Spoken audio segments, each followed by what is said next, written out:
सम्राटने विचारलं राणीला. राणी, तुझ्या हाताला कसं काय भाजलं? लक्ष कुठे होतं तुझं काम करताना? तू मला अजूनही नाही सांगितलं तुला कसं भाजलं ते. अहो प्लीज जाऊ द्या ना, म्हणत ती त्याच्या मिठीत शिरली. तो तिला त्याच्या मिठीतून दूर करत म्हणाला, दूर राहा जरा. नुसतं तुला माझ्या मिठीत यायचं असतं. आपला डिवोर्स झाल्यावर कोणाच्या मिठीत जाणार आहेस ग तू? तशी ती रागाने त्याच्यापासून दूर होते. तो लगेच तिला जवळ ओढत म्हणतो, तू इथे आलेस ते मला अजिबात आवडलं नाही हा राणी. तिच्या चेहऱ्यावर आलेले केस तिच्या कानामागे सारत तिच्या डोळ्यात पाहत असतो तो आता. तशी ती म्हणते, अहो तुम्हाला जावं लागेल, मी आता इथे राहणार आहे. अच्छा, म्हणत त्याने तिला तसंच 2 हातांवर उचलून घेतलं आणि तो दरवाजाच्या दिशेने चालू लागला.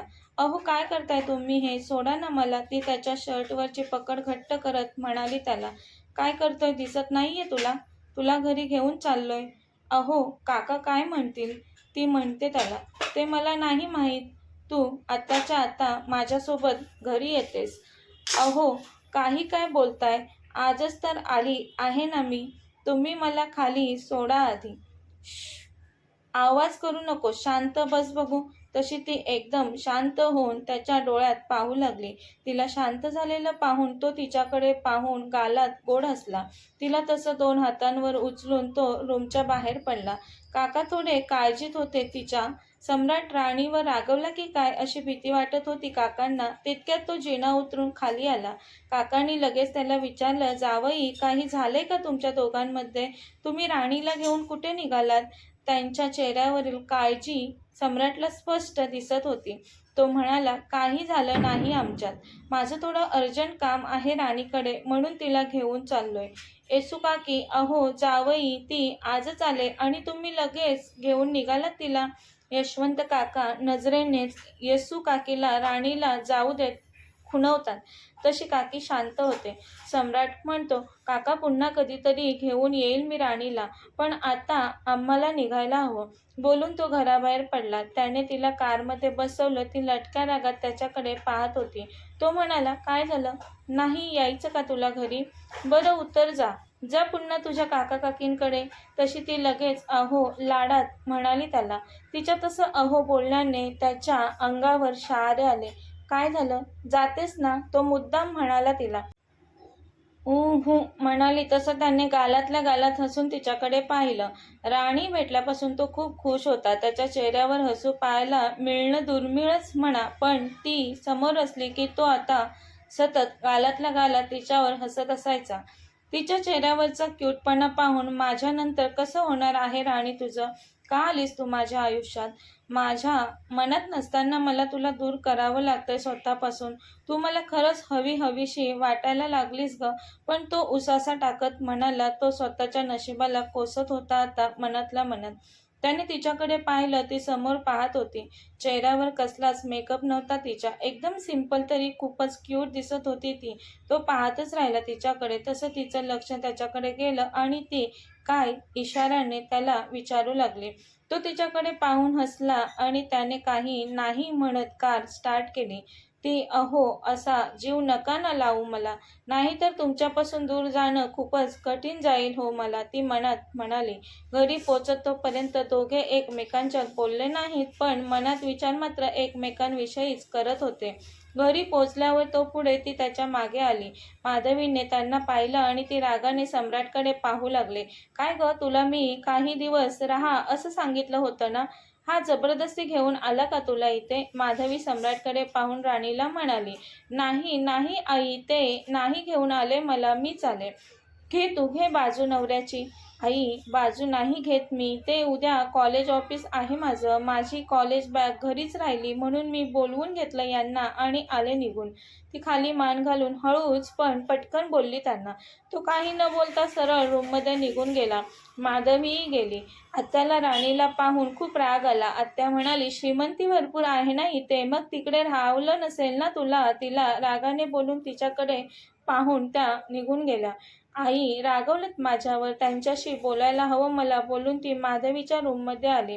त्याचवेळी आत्याची मुलगी जारा घरी आली. जाराला अचानक आलेलं पाहून आत्या खूप खुश झाली. आत्या म्हणाली, जारा तू काहीच कळवलं नाहीस मला. मॉम तू अजिबात बोलू नकोस माझ्यात. सम्राटचं लग्न झालं आणि तू मला कळवलं नाहीस. तुला नाही वाटलं मला सांगावं असं? कसं सांगणार होती मी तुला? तू ज्याच्यावर लहानपणापासून प्रेम केलं त्याने लग्न केलं. आत्या म्हणाली तिला. तू सांगितलं असतंस तर मी इथे येऊन सम्राटचं लग्न थांबवलं असतं. सम्राट फक्त माझा आहे. मला नव्हतं माहिती सम्राट लग्नाला तयार होईल. तो कोणत्याच मुलीसोबत लग्नाला तयार नव्हता होत तो. मला वाटलं त्याचं तुझ्यावर प्रेम आहे म्हणून तो कोणत्याच मुलीशी लग्न करण्यासाठी तयार नाही होत. पण अचानक तो लग्नाला तयार झाला आणि लग्नही झालं त्याचं. आत्या म्हणाली तिला. मॉम ते काही असो, मी सम्राटला मिळवूनच राहणार, ती बोलली. दुसऱ्या दिवशी सकाळी ब्रेकफास्टसाठी सगळे जमलेले असताना जाराही आली तिथे. सम्राट म्हणत ती सम्राटच्या एकदम बाजूला जाऊन उभी राहिली. तिला पाहून सम्राट ताडकन खुर्चीतून उठून उभा राहिला. तिला पाहून त्याचा चेहरा रागाने लालबुंद झालेला. त्याला उभा राहिलेला पाहून जारा सम्राट कसा आहेस म्हणत त्याला मिठी मारते आणि तिला सम्राटच्या मिठीत पाहून इकडे राणीला ठसकाच बसतो. माधवी लगेच राणीला पाणी देते.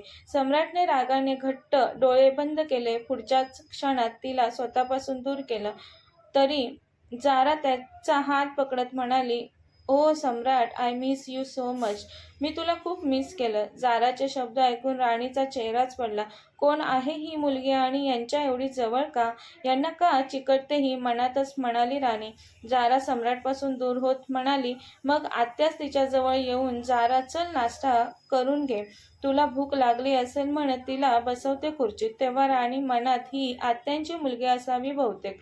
जारा हट्ट करत म्हणाले, मॉम सम्राटसोबत मला त्याच्या ऑफिसला जायचं आहे. तू सांग ना त्याला मला ऑफिसमध्ये घेऊन जायला. हो जाईल तो तुला घेऊन, सांगेल मी त्याला. आत्या तिची उगाच समजूत काढत म्हणाली. आत्याला माहीत होतं सम्राट तिला नेणार नाही म्हणून. ती खुर्चीत बसली आणि समोर राणीला पाहून म्हणाली, मॉम ही कोण आहे? आत्या सम्राटकडे पाहून म्हणाली, तिला ही आपल्या सम्राटची बायको. काय? ती विचित्र चेहरा करत म्हणाली आणि तिच्या खुर्चीतून उठून राणीजवळ जाऊन तिला निरखून पाहू लागली.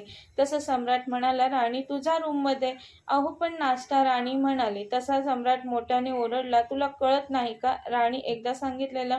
ती बिचारी गोंधळली आणि जाऊ लागली. तेवढ्यात जाराने पटकन राणीचा हात पकडला आणि तिला म्हटलं, ए तुझी हिंमत कशी झाली ग माझ्या सम्राटसोबत लग्न करण्याची? मी आले आता. तू निघून जा माझ्या सम्राटच्या आयुष्यातून. हे बघ तू माझ्या सम्राटच्या आयुष्यात मी असताना नाही राहू शकत. सम्राट फक्त माझा आहे. सम्राट फक्त माझा आहे, कळलं तुला? लक्षात ठेवायचं. ती वेड्यासारखं ओरडत म्हणाली राणीला. मामी तुम्ही मला परदेशी यासाठी शिकायला पाठवलं ना? मी परदेशी गेली की तुम्ही सम्राटचं लग्न लावून द्यायला मोकळ्या. मामी सम्राट फक्त माझा आहे. तुम्ही त्याचं लग्न या मुलीसोबत लावलं असलं तरी मी हिला माझ्या सम्राटच्या आयुष्यात टिकू नाही देणार. ही नाही गेली माझ्या सम्राटच्या आयुष्यातून निघून तर मी हिला जिवंत नाही ठेवणार. असं बोलून जारा विचित्रपणे मोठ्याने हसू लागले आणि पटकन तिने राणीचा गळा पकडला. ए सोड तिला, सम्राट मोठ्याने ओरडला. नाही सोडणार मी हिला, मारून टाकेल हिला मी, म्हणाली ती. सम्राटने राणीचा हात पकडून तिला मागे ओढलं आणि जमिनीवर ढकलून दिलं. राणी तर थरथर कापत होती. मनात चालू होतं, राणीच्या हिने माझा गळा पकडला म्हणजे ही यांच्यावर खूप प्रेम करते. सम्राटने हिने पुन्हा राणीला काही केलं तर सोडणार नाही मी. आत्या तुझ्या मुलीला धमकी दिली आत्याला.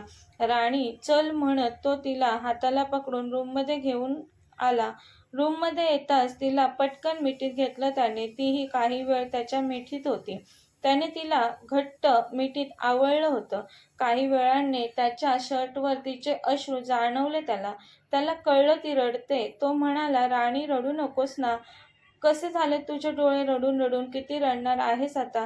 ती रडत, मी अजिबात बोलणार नाही तुमच्याशी. तुम्हाला काही कळत नाही का हो? त्या मुलीने तुम्हाला मिठी मारली, तुमचा हात पकडला होता तिने. मी अजूनही आहे तुमच्या आयुष्यात. तुम्हाला सोडून नाही गेली मी. मलाही उद्या असं कोणीही येऊन मिठी मारली, माझा हात पकडला तर चालेल का तुम्हाला? ती असं बोलताच त्याच्या डोळ्यांमध्ये राग दाटून आला. तसंच तिला कमरेला जोरात धरलं आणि जवळ ओढलं. तिचे ओठ थरथर कापत होते आता. तो तिच्या चेहऱ्यावर नजर फिरवत म्हणाला तिला, तू फक्त माझी आहेस. तुला माझ्याशिवाय दुसरं कोणीच हात नाही लावू शकत. ती थरथरत्या ओठांनीच अहो त्याच्या डोळ्यातील राग पाहून म्हणाली. मगाशी तिचा आवाज त्याच्यावर चढलेला, पण आता त्याला रागात पाहून घाबरलेली ती. अहो सॉरी, ती हळूच म्हणाली. पण तो तिच्या ओठांजवळ झुकला आणि अलगद त्याने तिच्या ओठांवर त्याचे ओठ टेकवले. तिला हळूवार किस करू लागला. त्याचा स्पर्श तिला हवा-हवासा वाटला. ती त्याला साथ देऊ लागली. त्यांचा हळूवार किस पॅशनेटली कधी झाला ते कळलंच नाही. तिचे श्वास वाढले तरी सम्राट तिला सोडायला तयार नव्हता. तिने त्याच्या छातीवर जोरात दाब देऊन कसं तरी त्याला स्वतःपासून दूर केलं. तसा तो तिला पुन्हा पकडून तिच्यावर झुकत असतो तिला पुन्हा किस करायला. ती अहो नाही, नको ना, मान हलवून इशाऱ्यात बोलते. तो मग तुझ्या इथे बोलत तिच्या डोक्याला हात लावत म्हणतो, लक्षात ठेवायचं, तू फक्त माझी आहेस. ती हळूच म्हणाली, सोडा ना. त्याने तिला पकडून धरलेलं असतं म्हणून. आता त्याला रागवत म्हणाली ती, मुलगी जर पुन्हा तुमच्या जवळ आली ना तर माझ्यासारखी वाईट कोण नसेल हे तुम्हीही लक्षात ठेवा. हळू पण त्याला ठासून सांगत होती ती. त्याला सोडा म्हणाली आणि हीच त्याच्या मिठीत शिरली. त्याच्या छातीवर डोकं ठेवून त्याच्या हृदयाचे ठोके ऐकत होती. जारा सायको होती, घरात सर्वांना माहीत होतं. जारा रूममध्ये जाताच तिने तोडफोड करायला सुरुवात केली.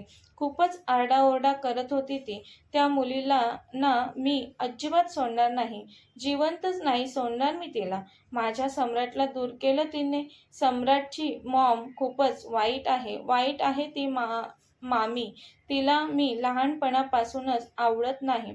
म्हणूनच तिने मला परदेशी पाठवून इकडे सम्राटच्या लग्नाची घाई केली.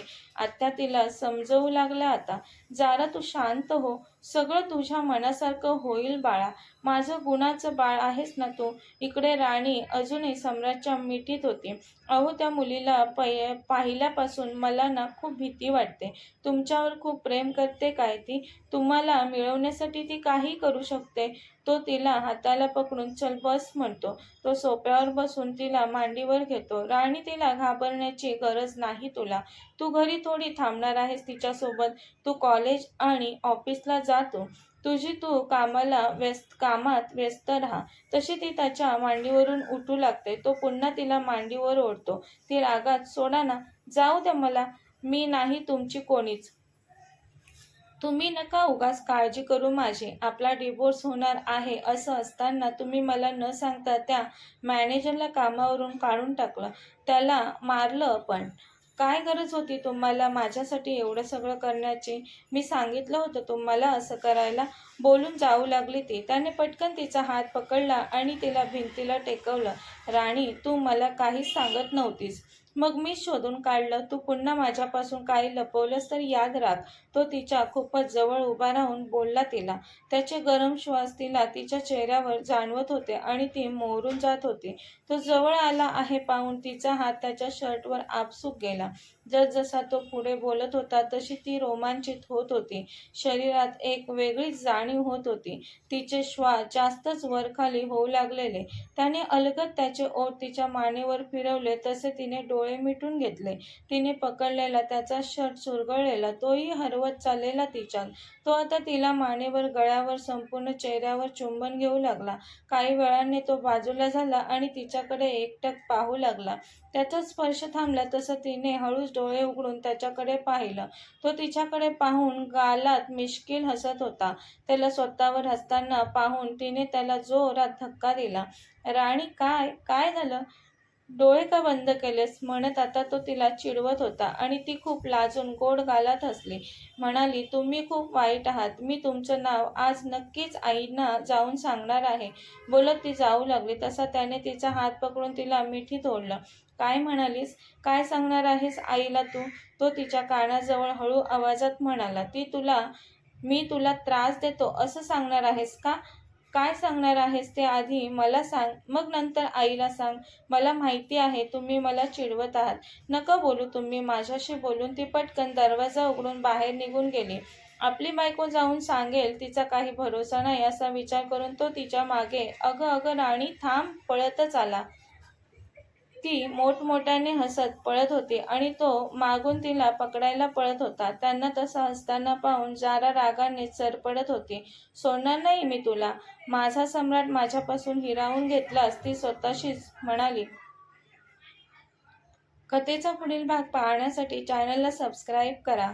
कथा आवडल्यास लाईक, शेअर आणि कमेंट करायला विसरू नका. कथेचे यापूर्वीचे सर्व एपिसोड प्लेलिस्टमध्ये आहेत.